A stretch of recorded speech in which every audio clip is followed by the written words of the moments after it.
Welcome to the Chapter 49 podcast. My name is Larry Lannan. I'm a communications volunteer for Chapter 49, representing most IRS employees in the state of Indiana.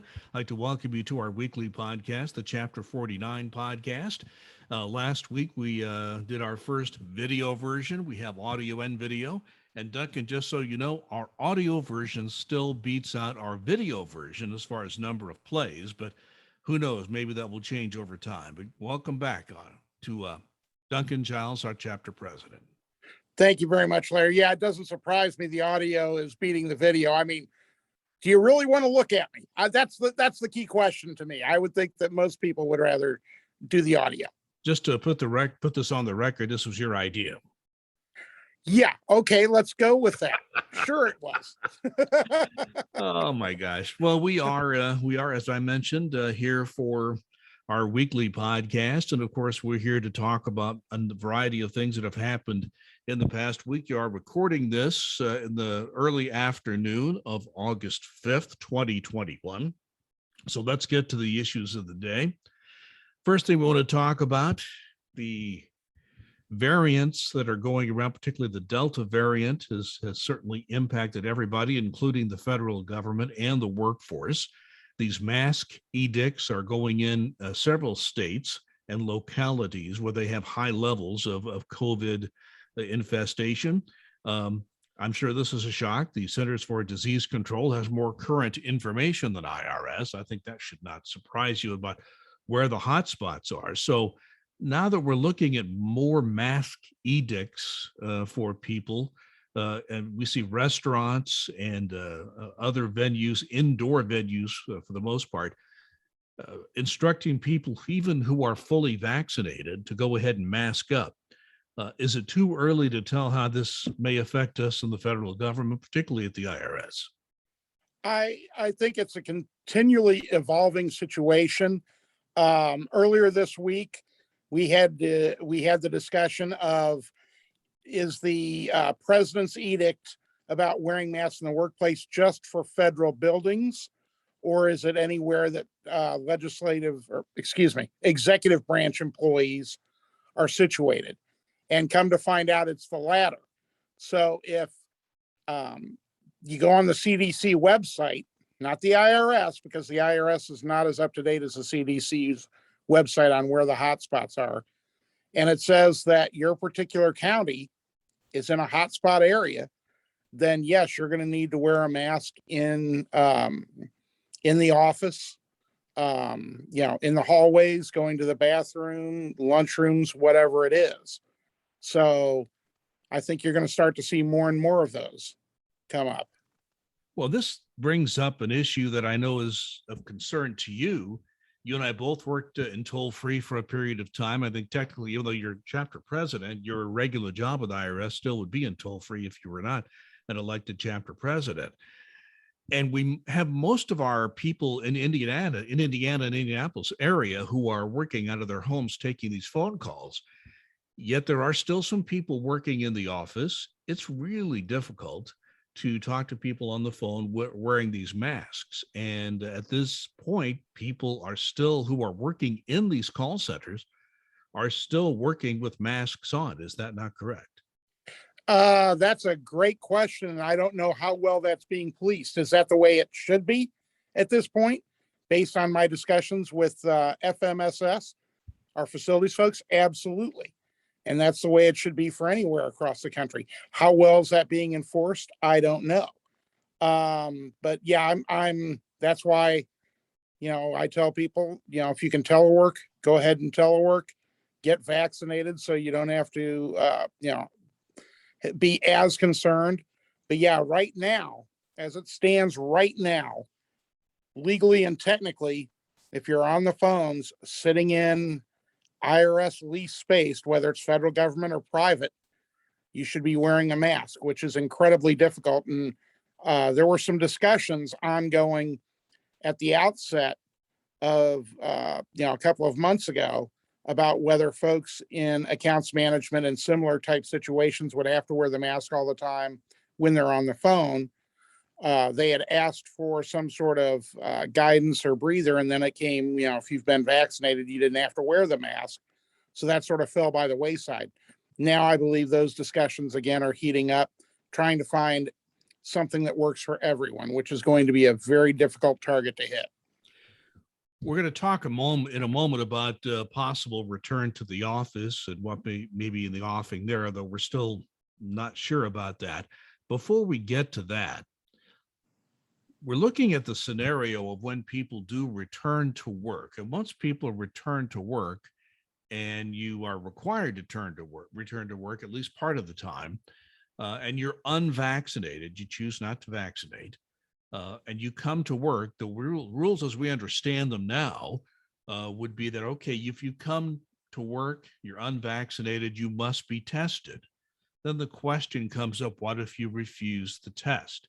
Now, we have one report from Politico.com where an OPM official told that reporter that any federal employee refusing to be tested in that circumstance would face discipline.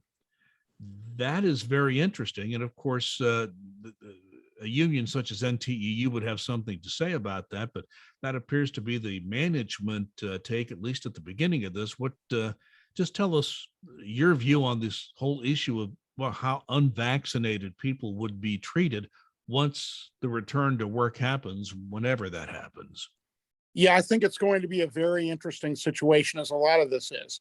Who's going to be doing the testing? How is the testing going to be done? Are people who are unvaccinated going to be getting time to go get tested, or is that going to be on their own time? There are a whole bunch of variables to that. Then you add in if employees, and I would never, ever advise an employee this, that they say, well, I'm not going to be tested. Because I think management is on some pretty good ground to say that, if you don't get tested, that there are going to be repercussions. Now, what the repercussions are can vary wildly, anything from admonishment to proposed termination. And the impact and implementation is something that NTU nationally would be negotiating over this. So we don't know what the impact would be or effect would be, but it would not be good for somebody to do this, especially if they continue to do it and it got to be progressive discipline. So I would, I understand that there are people who are still firm in their convictions that they do not want to be vaccinated for whatever reason, but refusing to take a test to make sure that you are not positive for COVID if you choose not to be vaccinated is a whole nother matter altogether.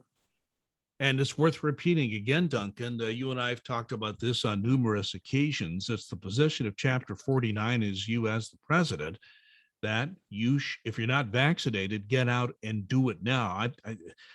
I'm seeing an uptick in vaccinations nationwide. We had some statistics come out for Indiana right before we recorded this, which indicates an uptick in the vaccinations in Indiana. I think there's a realization that's beginning to hit people. And even though that the experts have said you need to do it, I think one of the most compelling stories I've seen are people who have not been vaccinated, were adamant about that, now in the hospital and in danger of dying. And they've been able to get video out of their hospital room telling people, hey, I wish I had been vaccinated. You should get vaccinated now. I think that's the most compelling argument one can possibly see. Yeah, and I read these stories as well and see them where, they're telling doctors, can I get the vaccine now? Please, can I get it now? And it's too late. Once it's happened, it's too late. And with the Delta and God knows what other variants are out there, I'm sorry, I don't believe that there's an excuse, unless it's a health reason or a religious one, for not being vaccinated. And it's something that's going to be, we need to beat this thing. And until we get proper vaccination, I'm just very afraid that more people are going to die needlessly. Well, we've talked about this more than once, and I wish we had more information, but I do want you to at least talk about what you know. We still don't know about return to the office. We know that the IRS submitted a plan. All agencies had to do that a few weeks ago, and that was before the Delta variant became a problem and before there were more mask mandates coming out around the country. So there's still no word on when the IRS would want people to come back to work. We believe that the plan that was submitted would have called for a return to the office sometime in September. We know that Tony Reardon, our national president of NTEU, has officially asked government agencies to delay that with the new uptick in cases that we're seeing almost everywhere in the country.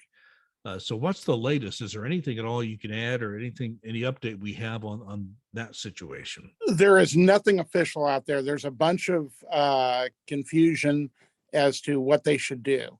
I think that there's part of management that wants to go ahead and start recalling people, but there's other parts of management that's understanding that with this variant out there and with unvaccinated people, you've got a big brew for bad trouble.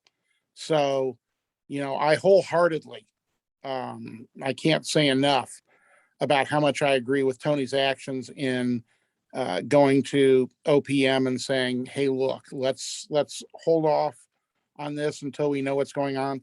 IRS itself was getting ready to have some of these forums out there where they were getting employees geared up in September to go out and on the weekends for information on things like the child credit, things of that nature, and they pulled that back. They canceled that because of the possible effect on employees' health and taxpayers' health with the Delta and other variants out there. So I think there are a lot of people high up in the IRS, and this just isn't an IRS thing, it's Treasury and it's other governmental agencies as well that are looking at this going, it's just may not be safe to bring our people back as soon as we thought we could, just because at the time that they submitted these plans, drew them up, submitted them, we were in a downward cycle. They thought everything was going to be okay. The cases were greatly reduced. And then the Delta variant came along, and we've just got such a high percentage of unvaccinated people out there that it's just blown everything back up. And if you look at Tony Fauci and the other experts, the nationally and internationally known experts at the national level, they say the more people that are vaccinated, the better chance we have of tamping down the new variants. And the biggest fear now, and I'm no expert, but I read them and try to take that in. The biggest fear I see of the health professionals goes back to what we talked about before, that getting vaccinated is the best way to handle that. Because the fear is there will be a new variant that will be resistant to the vaccine. If that happens, we go back to lockdowns again, and nobody wants that. I so don't want that. I don't think, like you said, nobody wants that. One of the best things I've seen on this is where somebody said, well, I want to do my own research. And somebody responded to that by saying, okay, that's great. You want to do your own research on Google on this and not trust the $3.8 billion that has gone into governmental research, where every infectious disease expert that the government has looked at this, researched it for years, of not particularly COVID, but all these types of individual issues, and said this is the best way to go. But you're going to do it on your own. I mean, those are the types of things that just scare the heck out of me. Well, if you go on Google and YouTube and all that, you're going to find some good information and some that's not so good. So, you're doing. I could go on Google and find somebody that says I should be named Mr. Universe. You can't trust everything that's on the internet. Okay, so could we have the name of the person that wants you to be Mr. Universe? I'd like to. They're blind and have several other disabilities as well, I believe.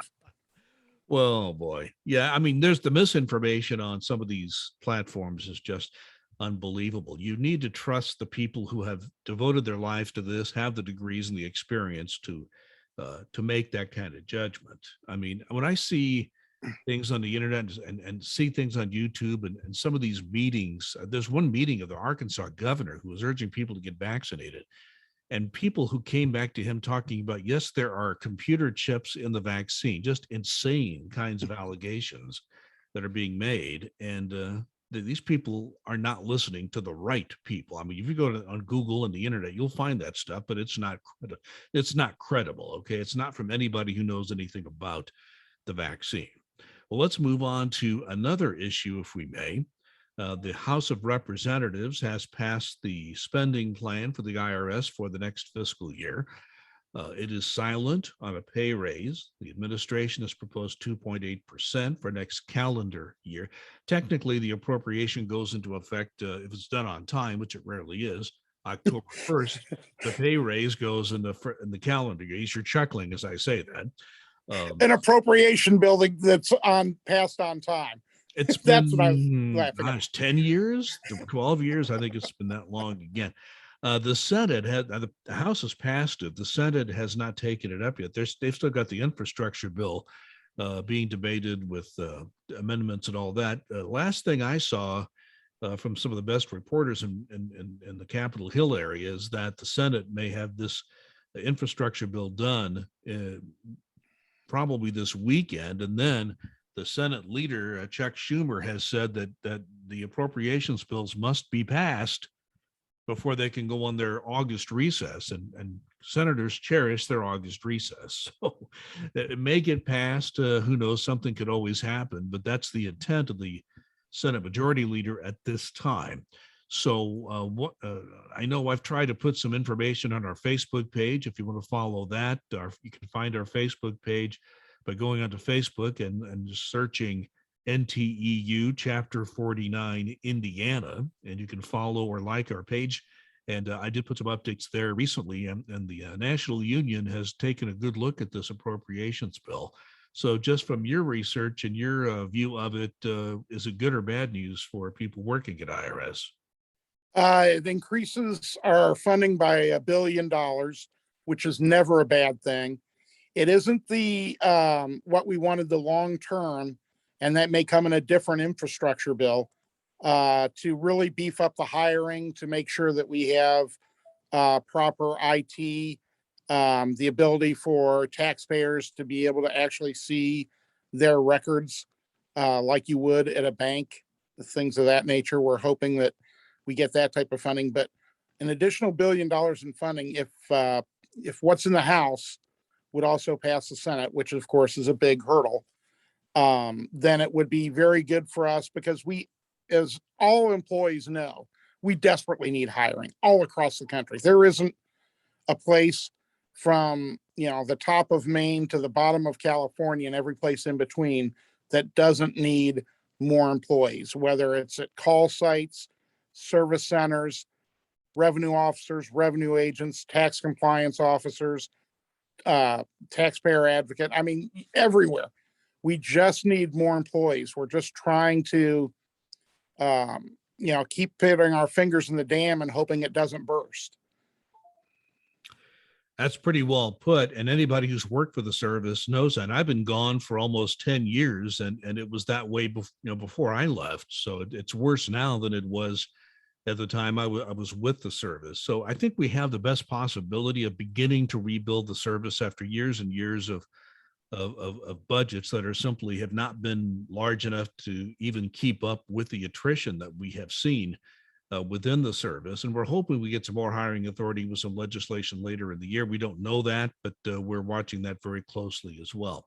Yeah, it's one of those things where, why don't you invest in the people that are bringing in the most money by far into the United States Treasury? That's what it boils down to for me. Well, there are reasons why. We won't get into that today because we don't have time. That could be a discussion. We have something else looming, and it's happened before, the debt ceiling. This is something I don't think any other nation in the world has except the United States. People in other countries don't understand why we even have this, because we have a ceiling on the amount of debt that the federal government can take in. This is basically just paying the bills we've already appropriated in the past. Debt ceiling, if we would ever not raise the debt ceiling as a nation, it would be catastrophic to our economy. The bond market, the stock market would likely crash. And that's based on what experts say. It's not my opinion. I'm just passing along what those who know about it say. Plus, it would wreak havoc with all of our agencies, and it's really would. And I've had to go through this as a manager. We actually thought this might happen once when I was a manager of the taxpayer assistance centers, and I remember sitting down talking, with my boss about how we would have to figure out what to spend our money on and what we couldn't. And it's much more complex and difficult than a government shutdown. It Mhm. doesn't look like it's going to happen, but if it were to happen, it would be catastrophic. So there's going to be a lot in the media about this, and there's already been some political posturing you'll see in the media about it. Tell us how we as federal employees should approach this in your view. This is one of those, golden oldies, greatest hits things. Oh, it's the debt ceiling come around again. Um, I always believe that even at its most partisan, cooler heads will prevail and the debt ceiling will be raised appropriately in time. They may wait till the 11th hour to do so, but they'll get this done. In the meantime, there's going to be a lot of gnashing of teeth and hand wringing and name calling. And oh my gosh, as you said, if this would ever happen, the sky would definitely fall financially. And like you said, that's not you or I saying that. This is all the financial experts and economists out there. So I don't believe it's going to happen. I do believe that they will raise the debt ceiling. And if it does get close, we will, of course, keep you informed. But we wanted to get this word out to you that, don't let this be a concern to you. Don't let this keep you up at night. There are a lot of other things that are going on that'll keep us up at night rather than this. And there's something else that you'll see in the media, and I want everyone to understand this, and I want you to weigh in on this as well.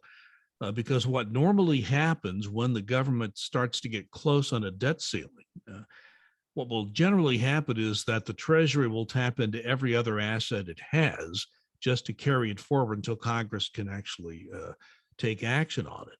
One thing that's tapped is the G fund and the thrift savings plan. And I want everyone to know, yes, that is technically true. That is what the Treasury is doing to buy some time, but it will not impact what you have in your thrift savings plan account. It is just a kind of an accounting technicality that is done to use the assets in the G fund to borrow time so that the government can get the debt ceiling raised. I know this has been a point of consternation for some people, but understand that it is happening, but also understand it will not impact your thrift savings plan. Exactly. So, as uh, Treasury Secretary Yellen said earlier this week, that yes, they are going to be doing this. Nobody will be harmed. They will still get the same, their funds in the G fund are fine.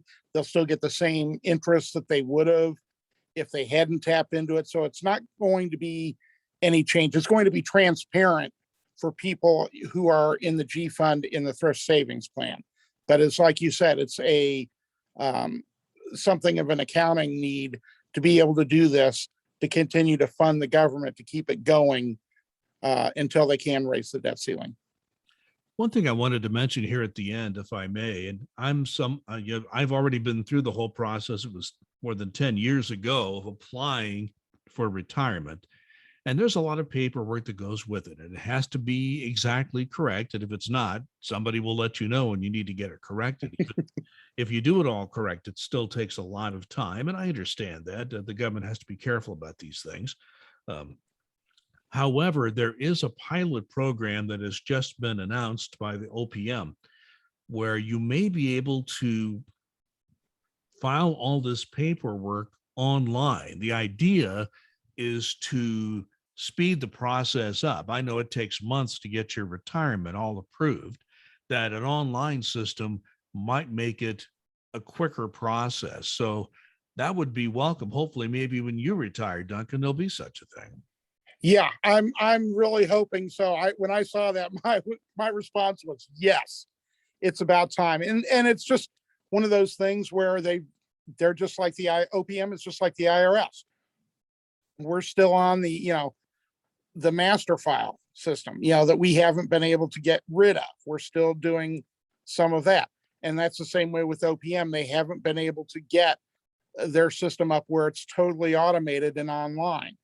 And having that online rather than, so paper intensive would just be a boon for the agencies, for OPM, and especially for people who are going to retire. So I'm very hopeful that in the short, near, or even long time future, that this can be done and taken care of to the betterment of everyone. Just a couple of minutes left here, Duncan. I thought I would just give you an opportunity to answer this question. I mean, your ears to the ground. You're getting emails, phone calls, questions all the time from people in Indiana who work for the Internal Revenue Service. Give us some examples of some of the recent questions that you have had posed to you and the answers that you're providing people. I get questions from all over the country. Mostly when it's bargaining unit employees, the vast majority are in Indiana. But if it's managers or executives, I get questions from all over the country. One of the things right now is EPL, the emergency paid leave. People want to know, why is it taking so long to be approved?